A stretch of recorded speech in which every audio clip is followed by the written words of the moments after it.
નમામિ શમીશાન નિર્વાણરૂપમ વિભું વ્યાપકં બ્રહ્મ વેદસ્વરૂપમ નિજં નિર્ગુણં નિર્વિકલ્પમેકં ચિદાકાશભાસમ ભજેહં ચિદાકાશભાસમ ભજેહં. સભામાં વિરાજમાન રાજેન્દ્ર રાજાધિરાજ શ્રી રામદેવજી મહારાજની પાવન કૃપાથી આજે મને આ અવસર પ્રાપ્ત થયો છે તથા મારા પિતાશ્રી જે મને આ અવસર પ્રાપ્ત કરાવે છે, આ જગ્યા પર બોલવાનો અવસર પ્રાપ્ત કરાવે છે, તે બદલ અમને હું ખૂબ ખૂબ આભાર વ્યક્ત કરું છું. તમે સર્વે હરિભક્તોને પણ હું ખૂબ ખૂબ આભાર વ્યક્ત કરું છું, કારણ કે તમે સર્વે મારું આજનું આ પ્રવચન સાંભળવા એ ઉપસ્થિત થયા છે. આજે સનાતન ધર્મ વિશે આપણે થોડુંક જાણીશું. સનાતન ધર્મ, પુરાણો, શાસ્ત્રો વિશે થોડી ચર્ચા કરીશું.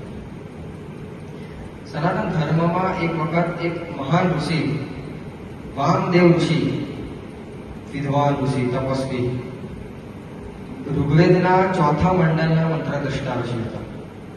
તે વામદેવ ઋષિ વિચરણ કરતા હતા વનમાં. તે વનમાં વિચરણ કરતા આગળ જતા જાય વિચરણ કરતા કરતા તેમને પાર્વતી માતા દેખાય છે. કોણ દેખાય? પાર્વતી માતા. હવે પાર્વતી માતા દેખાય એમને જઈને વામદેવ ઋષિએ પ્રશ્ન કર્યો કે મારે તમને એક વાત કહેવી છે. પાર્વતી માતા કે શું વાત કરી? ત્યારે વામદેવ ઋષિ કે તમને થોડી ઈર્ષા કે ગુસ્સો કે એમ શરમ નહીં આવતી કે તમે શિવજી જોડે, શંકર ભગવાન જોડે તમે વિવાહ કર્યો? પાર્વતી માતા કે ના. કેમ? ત્યારે વામદેવ ઋષિ કહે છે કે તમે જુઓ, શિવજીનું સ્વરૂપ જુઓ, આખો દિવસ ભસ્મધારી, વાઘના આસન પર બેસે, તપસ્યા આખો દિવસ કરે. તેનું ત્રિશૂલ છે, એમાં પર પેલી ખોપડી હોય, આખો શરીર પર એમને ખોપડીની માળા પહેરેલી હોય, ભસ્મ લગાવેલી હોય. તો તમે કઈ રીતે વિવાહ કરે એમની જોડે? એમને જુઓ તો મુંડમાલા કોની પહેરી છે? તમે વિવાહ એમની જોડે કરે છે તો એ મુંડમાલા કોની છે? ખોપડી કરે ને માળા આખી, મુંડમાલા કોની છે તમારો? છે પાર્વતી માતા તરત જાય છે દોડતા દોડતા શિવજી જોડે. શિવજી જો જાય છે, કહે છે હે શિવજી, હે શંકરજી. શિવજી જ તપસ્યામાં હોય છે. 2-3 વખત પાર્વતીજી બોલાવે છે, પણ શિવજી તપસ્યામાં લીન હોય છે. અવાજ પડે છે ને શું કહું? શિવજી શું કરે છે? તપસ્યામાં લીન હોય છે. હવે શિવજી ફટાફટ તપસ્યા સંપૂર્ણ કરે છે ત્યારે પાર્વતીજી માતાને કહે છે, બોલું શું થયું? પાર્વતીજી કહે છે કે તમે આ મુંડમાલા કોની પહેરી? આજે તમે ખોપડીની જે માળા પહેરી છે કોની છે? શિવજી કહે આટલા ક્રોધિત કેમ? ના ના, તમે કહો કે આ મુંડમાલા છે કોની? મને પહેલા એક પછી આપણે બીજી વાત કરી. શિવજી કે શાંતિ શાંતિ, શું થયું? ક્રોધિત ના થશો પાર્વતીજી, હું તમને જવાબ આપું. આ મુંડમાલા કોઈની હતી, તમારા પૂર્વજન્મનો જે હતી, પૂર્વજન્મ તમારો જે થાય ને, તમારો પૂર્વજન્મ, એ જ પૂર્વજન્મની આ મુંડમાલા છે. પાર્વતીજી કે પાર્વતી પહેલા ખુશ થયા. પાર્વતીજી ખુશ થયા અને એમને બીજો પ્રશ્ન મતમાં આવ્યો કે સાચી વાતમાં તમે મારી પૂર્વજન્મની સાચી વાત, પણ તમે આટલા જન્મોથી કઈ રીતે જીવિત રહ્યા? હું તો આટલી બધી વખત મૃત્યુ પામી, મારી તમે મુંડમાળા પહેરી, તમે કઈ રીતે જીવિત થયા? કઈ રીતે જીવિત રહ્યા? શિવજી કે હું તો અમર છું, મારી જોડે અમરત્વની કથા છે, અમર કથા છે મારી જોડે. શું છે? અમર કથા. પાર્વતી કે મારે પણ સાંભળવી છે, અમર કથા મારે પણ સાંભળવી છે. શિવજી કે હું સંભળાવું ખરો, પણ એક શરતે સંભળાવું. શરત શું કીધી? કે હું તમને અમર કથા કહું એટલે તમારે જાગૃત અવસ્થામાં રહેવાનું, ભૂઈ નહીં જવાનું. કે અમર કથા બહુ લાગી જશે આપણી, એટલે ભૂઈ નહીં જવાનું.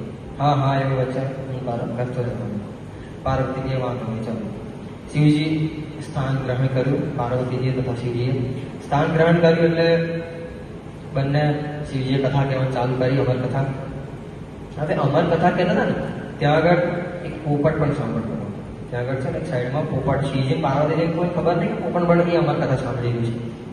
હવે પોપટ સાંભળતું હતું, પોપટને પણ મજા આવે, અમર કથા એટલી દિવ્ય. હવે એ કથા ચાલુ થઈ, અર્ધમ પાર્વતી માતા નિદ્રાવસ્થા સૂઈ ગયા.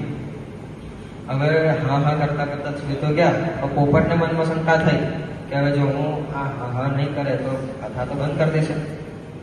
પોપટે હા હા કેવા ચાલુ કરે. શિવજી તો આંખો બંધ કરીને કથા ચાલુ એમની. પોપટ હા પાડે, શિવજી અમને પાર્વતી માતા કરે હા. કથા આખી પતાઈ દીધી. હા કથા આંખો ખોલી જોવે છે તો પાર્વતીજી તો સૂતા હોય છે.